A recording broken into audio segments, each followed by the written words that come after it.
Great, and welcome to our today's session. This is financial reporting and analysis, and we are going to look at group consolidation. We are going to look at group consolidation. This is a topic under financial reporting and analysis, and it is highly examinable. I can say that this is a compulsory topic. This is a compulsory topic. As far as you are expected to do this paper coming August, kindly know that you not miss a question from group consolidation, a question from group consolidation. So class, when you hear of the term group consolidation, what comes to your mind?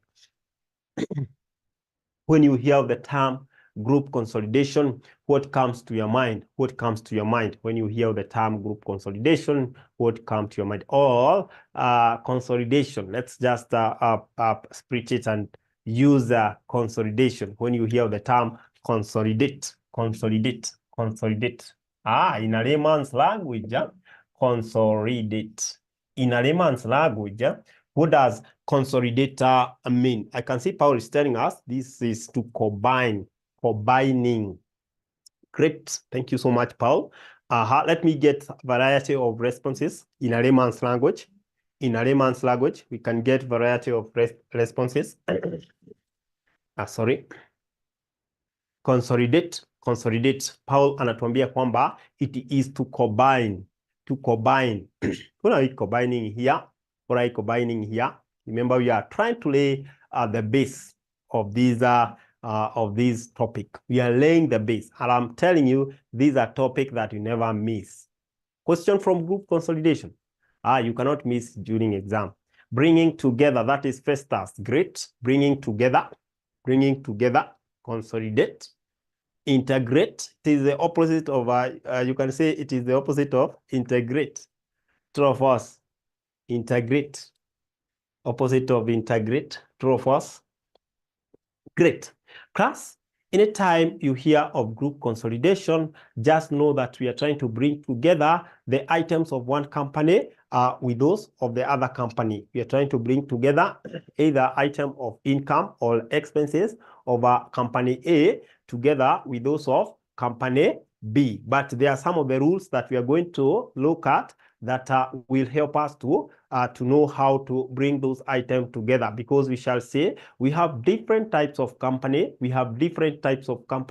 Of which there is one company which will be the parent and another company will be the child. Or the subsidiary company. So we're going to look at those principles that govern us or guide us on how to prepare the group consolidation. So the first thing, Yasmin anatuambia ni to merge. That I think that one is taking us far. To merge is taking us far. It's taking us far. So remember, under financial reporting or advanced financial reporting, we're being guided by standard. So there are some of the standards that govern us on how to prepare the group consolidation. For example, International Financial Reporting Standard 3. International Financial Reporting Standard 3. International Financial Reporting Standard 10. You see the two? Those two are going to govern us on how to prepare the group consolidation. They are going to govern us on how to prepare the group consolidation. These deal with the combination, business combination. I have seen somebody telling us this combining or to consolidate is to bring together items of one company with those of another, but we shall be following a certain standard. Still, this one, it helps us to present the group consolidation statement. Still, we have another one here, IAS 28. So class, generally, under this topic, whether you go to advanced level or under intermediate level, those are the standards that you will be using so that you are able to do what? You are able to consolidate. And we have said that to consolidate is to bring together items of income or expenses of a certain company given a certain standard, so that at least the controlling company is able to prepare what? To prepare the financial statement. Financial statement in this angle is the income statement together with the statement of financial position, So being guided by this standard, I want us to look at types of company that we shall be having, types of companies.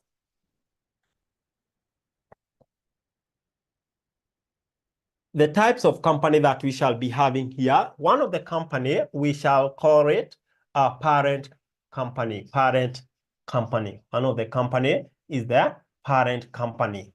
And then we shall be having, sometimes those people who have done degree, they were calling it holding company. They can tell you that they did this and they were calling it holding company. Then we have subsidiary company, subsidiary company, subsidiary company. Subsidiary company. Number 3, you can guess the third company type, that we may have here. Third company type. Somebody to give me the third company. Just guess. Even if you fail, so what? Nothing. Just try. Who do you think? Subsidiary, subsidiary, good. That's a good trial. Sheila, joint venture. And number 4, we can have associate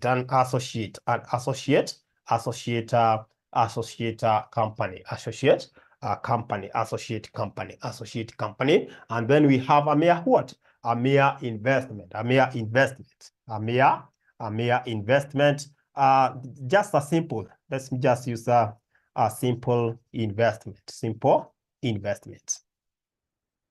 So whatever that you shall be looking at under this topic of group consolidation, you're going to revolve around these types of company. We're going to look at how do we identify which is parent company, how do we identify which is subsidiary company, as well as joint venture together with the associate. For the simple investment, for that one, we shall not be looking at that. But for the rest, now for the parent and subsidiary, IFRS 3 and IFRS 10 are governors. For the joint venture and the associate company, we shall be guided by IAS 28. We shall see how to do that. So the first thing that you're supposed to appreciate is to appreciate the types of company that we shall be dealing with. And here are the companies that we shall be dealing with. Now, you can see that we have said that we are having a parent company. So if you have a parent company, whatever that you shall be following is the children to this company. So it has a greater shareholding, and therefore it has control. It's known as the parent company since it has control over the other company.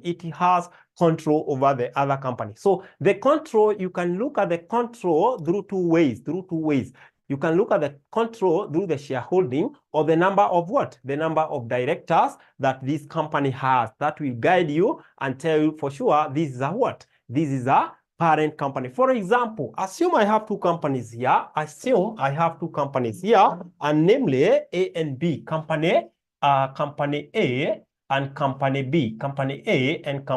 Here. I want you people to guide me here. Company A and company B. I'm told that company A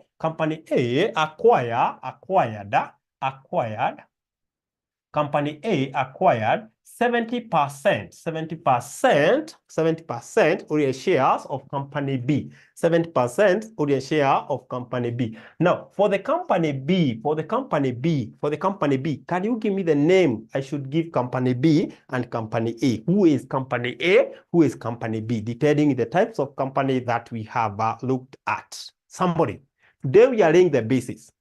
We lay the basis. You know what we do. We lay the basis, and then like that we go, and then we can do a question. I can see Leonida Matunda, a very great name there. This lunchtime Matunda, that is very good.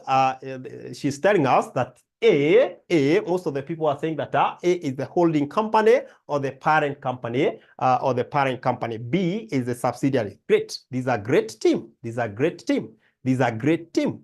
Yes, these are great team. Yeah, already you know that since A has acquired 70%, which is a greater proportion of shares of B, that gives A the mandate to be called the parent company. So in that case, our company A is the parent company or the holding company. And then B in that case will be the subsidiary company. So class, if you were to end our session at that point, at least you are able to know or to differentiate between the parent company and the subsidiary company. But there are some of the things that you need to know regarding the same. So if the parent company acquire more than 50%, this is now important. If a parent company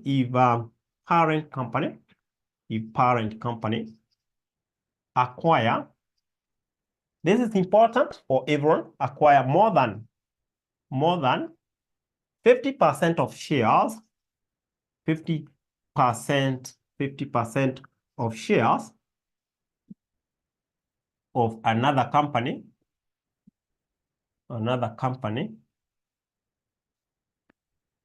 if parent company acquire more than 50% of shares of another company, that other company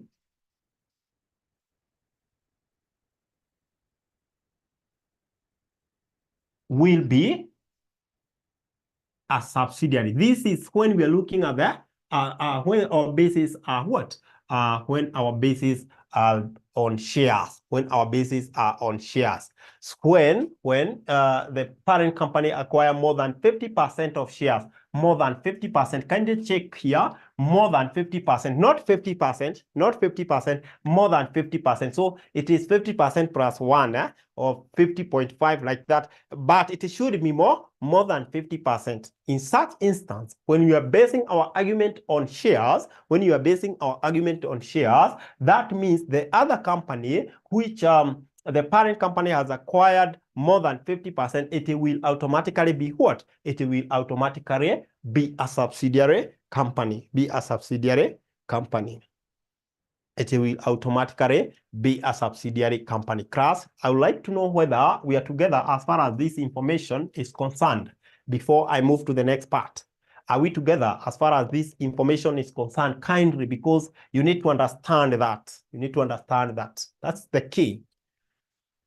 Good. Thank you so much for that confirmation. Now we proceed to the next part so that we are able to split and to understand what about now the associate company. How do I identify the joint venture? How do I identify the other company like that? Now, we have already taken care of 50% going all through to maybe 99%. Maybe to 99%. Already we've known that company whose shares more than 50 acquired by another company, that one we have said that it will fall under subsidiary. Good. Now, what about now below 50%?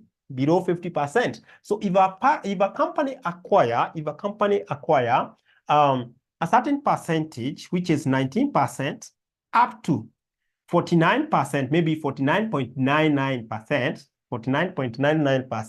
if a company acquire 19% up to 49.99%, that company whose share has been acquired, ranging to these percentages, we refer to that company as an associate.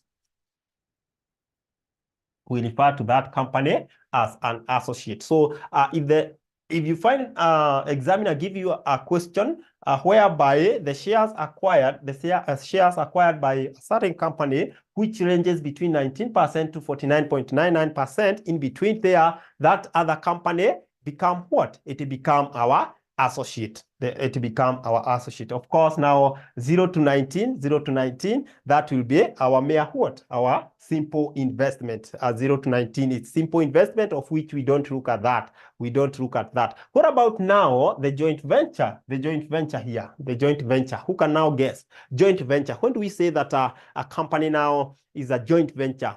It's a joint venture. Joint venture. Joint venture.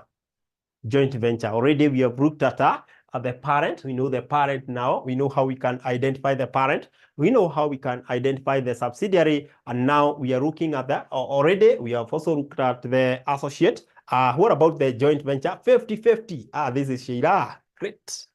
People, you're good. These are CPM extras.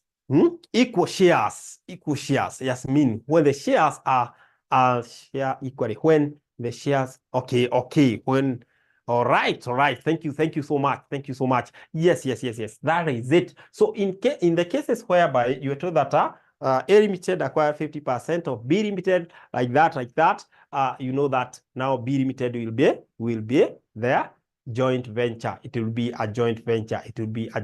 And what is the key here is that for the joint venture together with the associate, kindly once you identify joint venture, once you identify the associate, we're going to use this standard, International Accounting Standard 28, to do what? To execute or to come up with a group consolidation,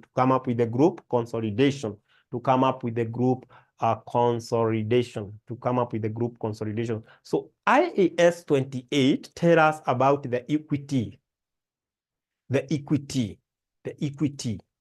that we do not consolidate items of the associate nor those of the joint venture. We should not consolidate or bring together items of the associate or those of the joint venture except for one: profit share. That is under income statement. On the other hand, when it comes to the statement of financial position, you should not consolidate items of the asset or liability of the statement of financial position except for one item, unless otherwise stated, except for one item, unless otherwise stated. And that item is in the investment in what? In associate, investment in associate. But class, today, I don't want to mention, or I don't want to go to the joint venture. I don't want to go to the associate. I just want us to have a basic on the subsidiary and also the parent company, together with what they entail, Therefore, in that regard, allow me to just mention some of the things that we need to understand here. First, I know you have ever heard, you accountants, you have ever heard of goodwill. Some people telling you of goodwill. Who do you think is the goodwill? And remember, we are discussing. I get it from you, you get it from me. At the end there, we get what we need. What is goodwill? Remember, when we are acquiring this company, there will be some goodwill for the company that we are acquiring. We want to acquire the items, the assets of this company together with the goodwill. Remember, goodwill is an asset. Which type of asset? Reputation, Festus. Naona tunaenda njia moja. Moving at the same track here. Festus, asante. Anasema kwamba when you hear the term goodwill, it is the reputation of the business. It is the reputation of the business or the reputation of the organization. Reputation of the organization, so company. Now, how do we measure reputation? Please anatuambia consideration. Sasa ndio, we measure through money consideration. Reputation is measured through money consideration. Whatever that Liz is telling us there. Reputation. Iyo reputation, iyo gumo. Gumo in quote.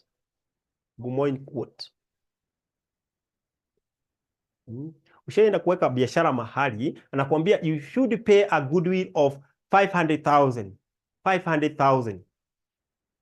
That is determined by several factors: location of that business, and then What else? Can you give me some of the factor that will determine the goodwill? Some of the factor that will determine the goodwill. One, location.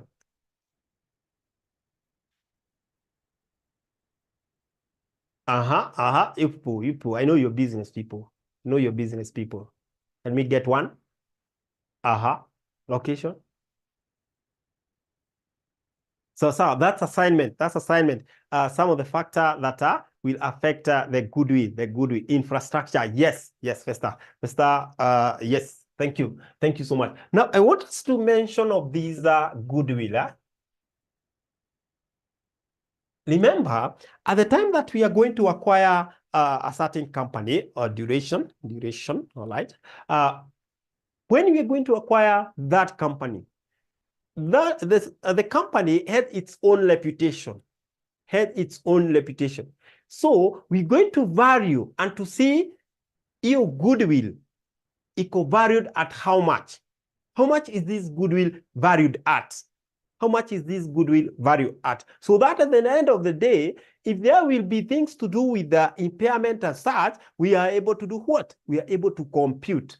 We are able to compute and get the value to record when we are preparing our statement of what? Statement of financial position. So when it comes to the goodwill, we have two types of goodwill or two methods of computing goodwill. The first one is direct method. The other one is indirect method, but we give them some names here: full goodwill method and partial goodwill method. We have two methods.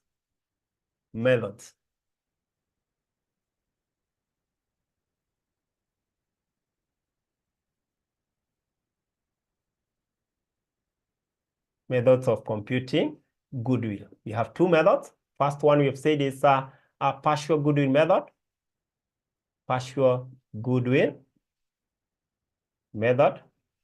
And the second one, class, pili, it's full goodwill method. Full goodwill method.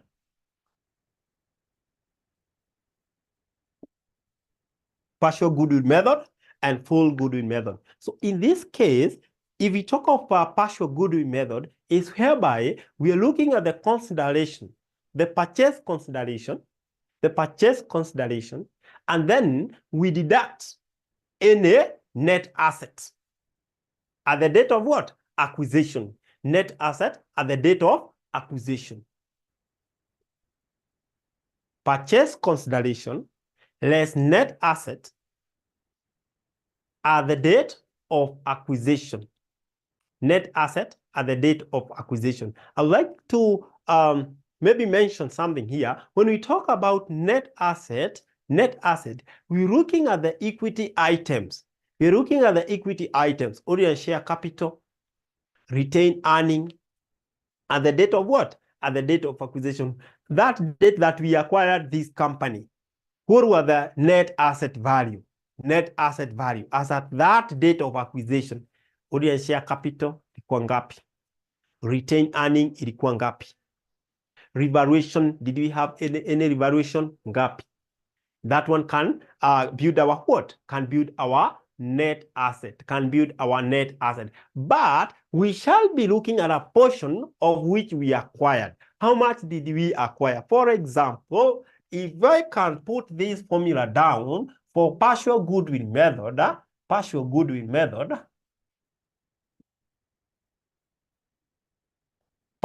method class, here it is. You can maybe have your sharings in two columns there. Purchase consideration. Tununua pesa ngapi? Just put it down there. Purchase consideration. Then, what are some of the net assets? You less net asset at the date of acquisition. At the date of acquisition.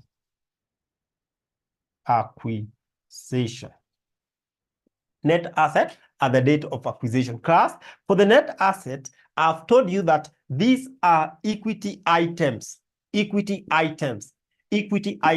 the balance sheet, under equity item, we have we have ordinary share,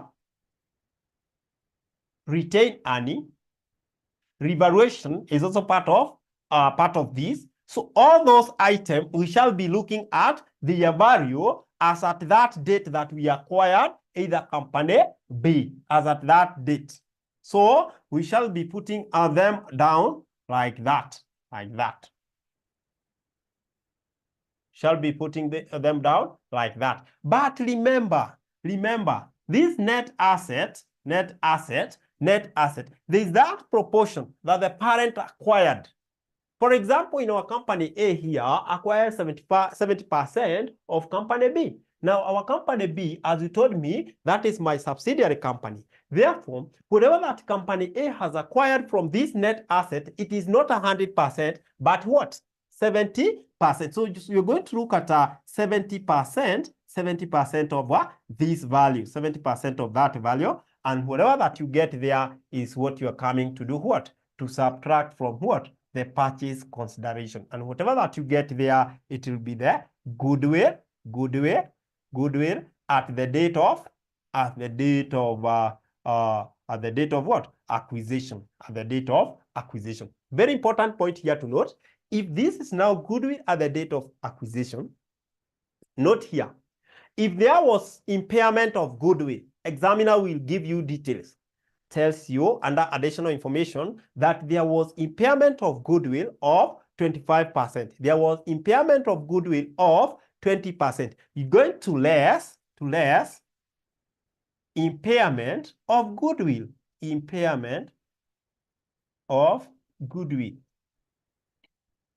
And it will be that percentage given by the examiner. Let's assume it is 20%. So it's 20% of this one. You get a value there, and then you less that value. Whatever that you get there is what we say it is goodwill at reporting. And it is the goodwill that we shall be using at our what? At our balance sheet. Goodwill at reporting. I have to adjust my board a little bit.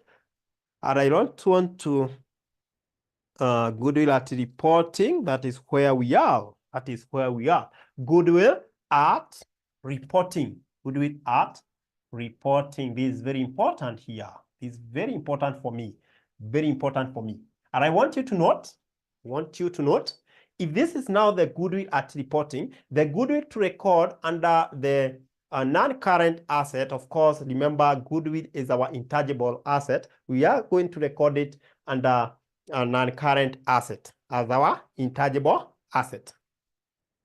This is the figure you pick and you take it to the balance sheet. But if there were no impairment, of goodwill, this is the value that we use at the end of the period when we are preparing the statement of financial position. We use this goodwill. So this will be the goodwill at reporting in the case whereby we don't have what? The impairment. Kindly someone, let me know whether we are together up to that point. If you've understood this concept, have you understood the concept? Are we really together? Utapatana nazo. Hizi utapatana nazo. Now from here, I'd like you to go and check all the past paper, maybe from 2015, wachana na hizo zingine, angalia tu from 2015 to 2024, and then tell me whether there's a past paper without the group question. Even don't do, usifanye, we jaribu tu, angalie swali ya group, and then ufanye nini? Uiangalie, usoma additional information like that, afu uone. Group question is a compulsory question.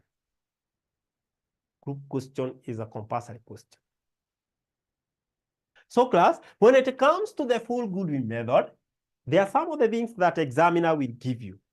For example, full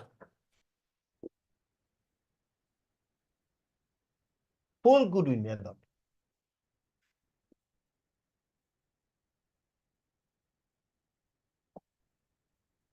Full goodwill method. Examiner will give you NCI, or information that you can be able to do what? You can be able to compute NCI. What is NCI in full? Leo tumesema ni siku ya sisi kufanya nini? Kuweka the ground ama foundation, the foundation. What is the full meaning of NCI? The full meaning of NCI? Non-controlling interest. Asante. Thank you so much. This is very nice. Non-controlling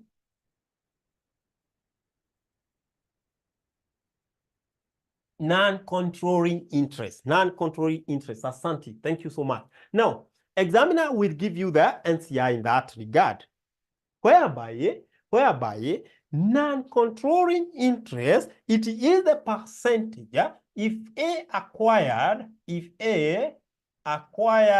75%, if A acquired 75% of shares of the other company, the remaining percentage for us to get to 100%, that is what we refer to as non-controlling interest. Non-controlling interest. That 25% is for the non-controlling interest. Because now the parent company has control over the subsidiary. Now the subsidiary, its percentage, the remaining proportion is what we are saying, it's the NCI. So in that case, our full goodwill method will be this way, but now our NCI will be somewhere here. Our NCI will be somewhere here to add up to the what? Purchase consideration. So method or format for full goodwill method computation, goodwill method in format. This is very interesting, class. This is very interesting. But before I continue, is there anyone here who has not joined our ongoing classes? Anyone mwenye haja join our ongoing classes hapa? I don't think. I hope all of us have joined. Ama nani ana contemplate? Maybe you are taking and you are contemplating whether to join or not. Anyone? If you are taking, our charges are Kenya sharing 3,800. This information is for someone who is retaking and would like to do what? Would like to join. This is for maybe those students who we were with, the RCM students. You can just pay that. If you are not together with us, you just pay a reduced fee of 4,000. Remember the regular fee is Kenya shilling 4,800. In regular, 4,800 per unit. That is regular fee, 4,800 per unit, 4,800 per unit. Payment detail. So I have the pay bill here for the sake of you who would like to join us. 6242-839. And account number, put FR, FM like that, company law, PFT, unit name, abbreviated, unit name.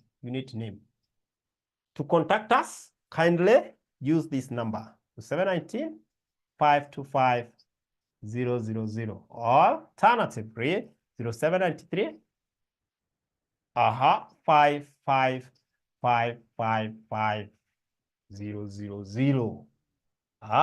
Those are simple numbers.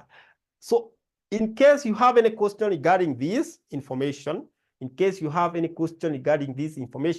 at the tail end of the lesson, we are going to do what? We are going to answer any question that you may be having. But for now, kindly capture that information if you need it.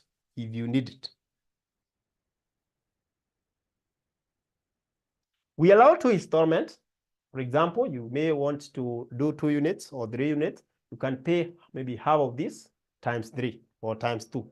Half of this times 3. So 6,000. 6,000 you are able to join to be added to a paid group and you continue learning. And then we give you a grace period of 1 month. So a date like this next month, you are able to clear your balance. You understand the economy is not that good. And don't ever forget that we have revision kits and also the study material going at a very lower price, lower prices. Good. Don't forget that. So for the revision kit, It's good to mention revision kits goes at 1,000 per copy. Then study text goes at 1,500 per copy. Early morning and evening session for financial reporting, evening and morning session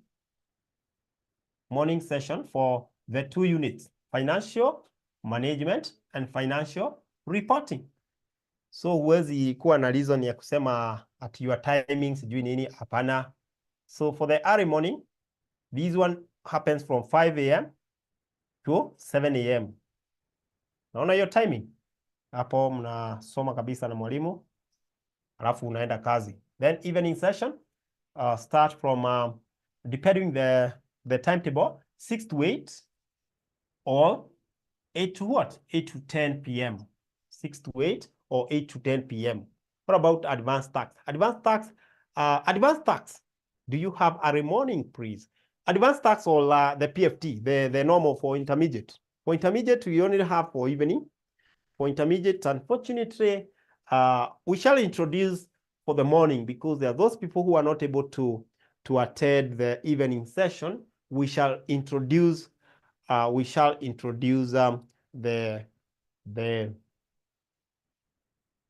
early mornings. Even advanced tax, we don't have the early morning. Advanced tax, we don't have the early morning, but we shall introduce them soon. But for now, under intermediate level, the 2 units, these are tough. Therefore, mtu ukiingia lesson yenye you're not comfortable, umetoka kazini, umechoka, you're not even grasping anything, so that means you are wasting your time here. Now we have opted that we have a morning session before you go for work. At least you are able to study, then go for work. At least hapa uko fresh, you are able to concentrate. So advantage for the two. For advanced level, if we have advanced level student here, we have leadership and management, advanced financial reporting, advanced financial management, both found in the early morning and in the evening. So for advanced level, at least we have 3. Advanced level tuko na 3 zenye zinapatikana jioni na asubuhi. So that is the program. That's the program. And I hope it's favoring you. Depending on the schedule. So let's look at a full Goodwill method format. So first, for the full Goodwill method format, have sharings here. Purchase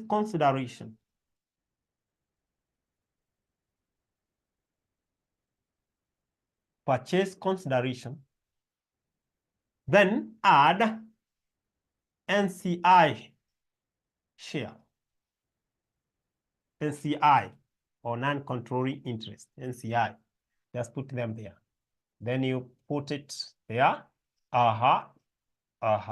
You say total consideration. Total consideration.